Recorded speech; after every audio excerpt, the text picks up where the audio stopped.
மதுரை ஆதீனம். மதுரை ஆதீனம் உலகின் மிக பழமையான புகழ்பெற்ற ஆன்மீக நிறுவனம். தென்னிந்தியாவின் தொன்மை வாய்ந்த கோவில் நகரமான மதுரை 2500 ஆண்டுகளுக்கும் மேல் பழமை வாய்ந்தது. வரலாற்று ஆசிரியர்கள் கிமு 3ஆம் நூற்றாண்டிலிருந்து மதுரை மாநகரம் இருந்து வருவதாக குறிப்பிட்டுள்ளனர். மதுரை உலகில் தொடர்ந்து மக்கள் வாழ்ந்து வரும் நகரமாக திகழ்கின்றது. புராணங்கள் மதுரை மாநகரம் பராசக்தியின் அவதாரமான அன்னை மீனாட்சியால் நிர்மாணிக்கப்பட்டது என்றும், பராசக்தியே மலையத்துவ பாண்டியனின் மகள் மீனாட்சியாக அவதரித்து மதுரை மாநகரை ஆட்சி செய்தாள் என்றும் குறிப்பிட்டுள்ளது. திறமை மிக்க ராணியாகவும் பயமில்லாத வீராங்கனையாகவும் திகழ்ந்த அன்னை மீனாட்சி தனது சாம்ராஜ்யத்தை இன்றைய சீனாவில் உள்ள கைலாய மலை வரையிலும் விரிவுபடுத்தினாள். கைலாயத்தில் ஆதிசிவனான கைலாயநாதனை நேருக்கு நேர் சந்தித்த போது அவர்தான் தன் தலைவன் என்பதை உணர்ந்து போரை விடுத்து ஈசனை மணந்தாள். சுந்தரேஸ்வரராக அழகின் வடிவமாக அவதரித்த சிவபெருமானுடன் 166 ஆண்டுகள் மதுரை மாநகரினை அருளாட்சி செய்தாள்.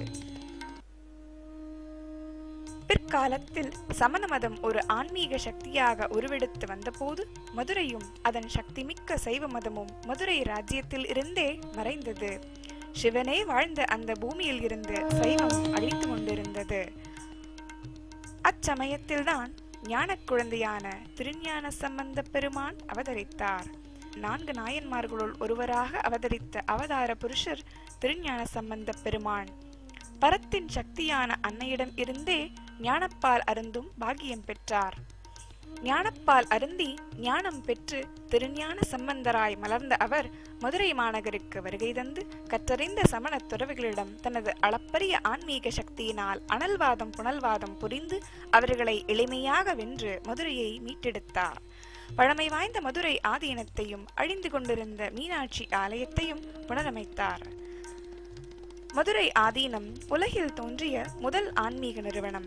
1500 ஆண்டுகளாக எழுதப்பட்ட வரலாறு உடைய இந்த ஆதீனத்தை இன்று வரை புகழ்மிக்க ஆதீனமாக திருஞான சம்பந்தர் வழிவந்த குருமகா சன்னிதானங்கள் அலங்கரித்து வருகின்றார்கள். பல 100 ஆண்டுகளாக திப்பு சுல்தான், ராபர்ட் கிளைவ் போன்ற மன்னர்களும் வள்ளலார் போன்ற ஞானிகளும் மதுரை ஆதீனத்தின் சீடர்களாக இருந்திருக்கின்றார்கள். மதுரை ஆதீன குருமார்கள் குருமகா சன்னிதானம் என்று அழைக்கப்பட்டு திருஞான சம்பந்தரின் புனித பணிகளையும் பொறுப்பாக நடத்தி பாரம்பரியம் அழியாமல் காத்து வருகின்றனர். ஏப்ரல் 27, 2012 மதுரை ஆதீன வரலாற்றில் ஓர் புதிய சகாப்தம். மதுரை ஆதீனம் 292வது குருமகா சன்னிதானம் ஸ்ரீல ஸ்ரீ அருணகிரிநாத ஞானசம்பந்த தேசிக பரமாச்சாரிய சுவாமிகள் தெய்வ சக்தியினால் உணர்த்தப்பட்டு வாழும் அவதார புருஷரான பரமஹம்ச நித்யானந்தரை மதுரை ஆதீனத்தின் 293வது குருமகா சன்னிதானமாக முடிசூட்டினார்.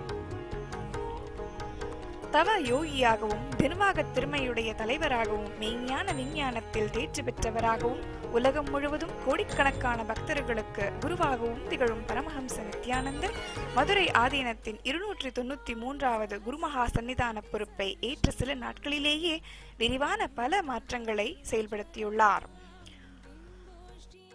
தினந்தோறும் அன்னதானம் அளித்தல், இலவச மருத்துவ சிகிச்சை அளித்தல், யோக பயிற்சிகள் அளித்தல், ஆன்மீக சத்தியங்களை கற்பித்தல், தியான சிகிச்சை மற்றும் தியான முகாம்கள், மதுரை ஆதீனத்தின் பெருமைகளை உலகெங்கும் எடுத்துச் செல்லும் வலைதளம் மற்றும் தினந்தோறும் நடைபெறும் காலை பூஜையும் தியான சத்சங்கமும் இருமுனை காணொலி காட்சி வழியாகவும் உலகெங்கும் எடுத்துச் செல்லப்படுகிறது. மேலும் சட்ட விரோதமாக கையகப்படுத்தப்பட்டிருக்கும் மதுரை ஆதீன சொத்துக்களை மீட்டு ஆதீனத்திற்கு சொந்தமான அத்துணை கோவில்களையும் புனரமைக்கும் பணிகள் நடைபெற்றுக் கொண்டிருக்கின்றது. ஆதீனத்திற்கு சொந்தமான கோவில்களில் அருகில் உள்ள கிராமங்கள் தத்தெடுக்கப்பட்டு அடிப்படை வசதிகளான கல்வி மற்றும் மருத்துவ வசதிகள் செய்து தரப்படுகிறது.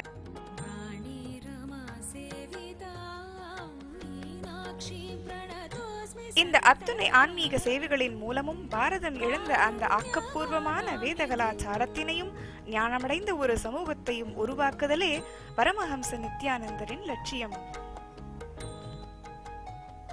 பரமஹம்ச நித்யானந்தர் புதிய குருமகா சன்னிதானமாக பொறுப்பேற்றதிலிருந்து மதுரை ஆதீனம் முற்றிலும் மாறுபட்டு காட்சியளிக்கிறது. ஆன்மீகத்தை எதிர்நோக்கும் நிலையில் மதுரை ஆதீனத்தில் ஏற்பட்டிருக்கும் மாற்றம் ஆன்மீக நிறுவனங்களிலிருந்து மாறுபட்ட இன்றைய பங்கேற்பினை பிரதிபலிக்கும் கண்ணாடியாகவும், ஆன்மீக அமைப்புகளின் சக்தி மையமாகவும், புதிய உலகின் ஞான சாம்ராஜ்யத்தை உருவாக்கும் சக்தியாகவும் திகழ்கிறது.